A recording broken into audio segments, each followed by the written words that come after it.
Good afternoon, guys. I just practiced an entire video before I did it, so I know it get it perfectly right because this one is a special one for somebody that I really care about. It's important to allow when you speak. I'm speaking to parents today.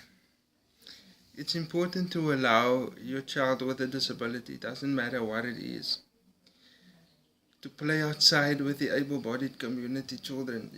Let them go to the park, let them kick the ball, even fall and scrape their knees or scrape the side of their face. I cannot tell you how many times I've fallen over backwards in my wheelchair, of kids popping wheelies and jumping it off and letting my chair roll on its own and me not having enough control over my body at the time to stop it. But it's important to allow the kids to go through those things. Play outside, and if you don't make it in time to the toilet, find that auntie's rose bushes and you do your own seasoning there. You know, uh, us guys we used to doing that, and even some of us the girls, although they themselves won't admit it, but I mean, it has been known to happen. Anyway, back then the laws were different, and I'm not glorifying what I'm saying. However, if you don't allow your children to play outside and have fun and experience walking to the shop together with their friends, even though they walk at a slightly slower cadence or walk with a stick, the stick disappears in the social circle. It is us as the older folk that think this person is not going to cope if so and so has an epileptic fit, or if so and so needs to rush back to be taken to the loo. You find that friends have a way of carrying you. My friends were my hands and legs and still are today. I know the medical model says he doesn't have so much. So this is what we should allow him to do and keep his mind occupied. And I'll get to that when we speak about adaptation and audiobooks via YouTube and all of that. But it's important to allow your kid to play, to climb the slide before, depending on the physical disability, be it cerebral palsy, muscular dystrophy, or Guillain-Barré syndrome, or whatever. Whilst you still have the mobility there, allow your child to play, kick that ball, ride that bike, so that one day when they are older and they have the ability to cope with a funeral or packing up the clothes of a loved one that has passed away, they said, but I have experienced life and I'm still experiencing life because the foundation of me playing outside with my friends have been laid. I'm speaking specifically of how we can adapt. I know I'm not a parent, but I'm an uncle. And my niece's name is Eleanor. And if something should happen to her, which should change her mobility, may the Lord be with her. But I would know how to adapt certain things so that she can sit on that swing, so that she can slide down that slide. And it's important. Because if you don't do this, you're going to make that child old before it's time.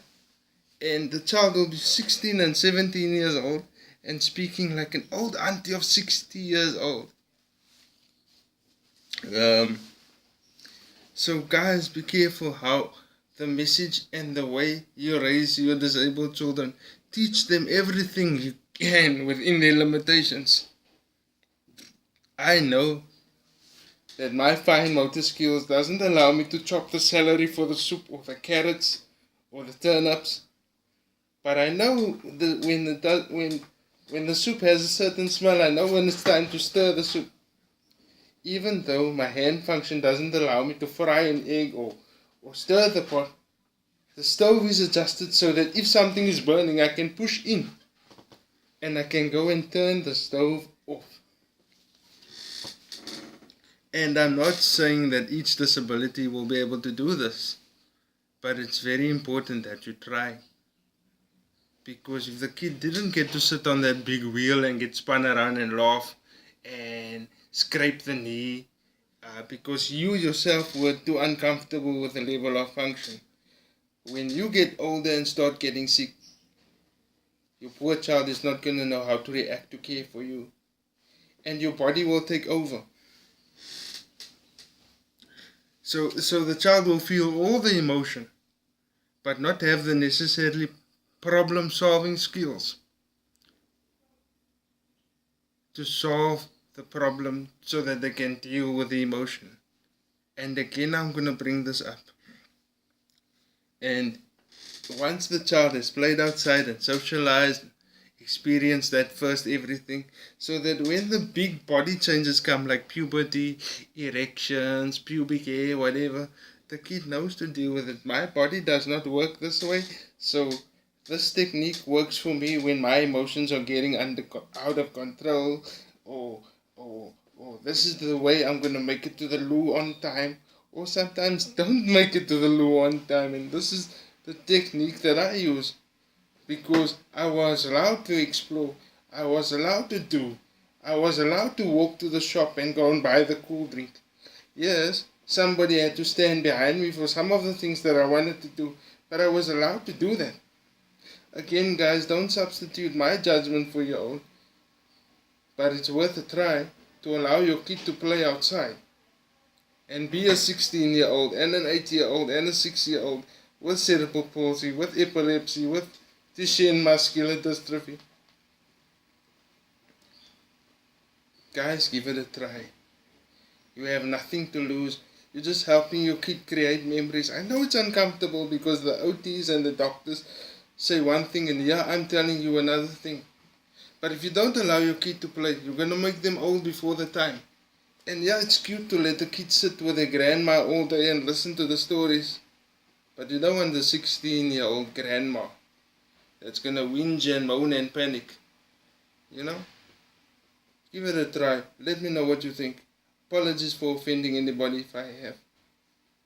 But unfortunately, out there in the world, I have a very special friend who cannot cope with the fact that she is in her 30s.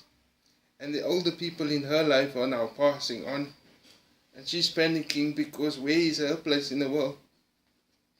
So yeah, let me know.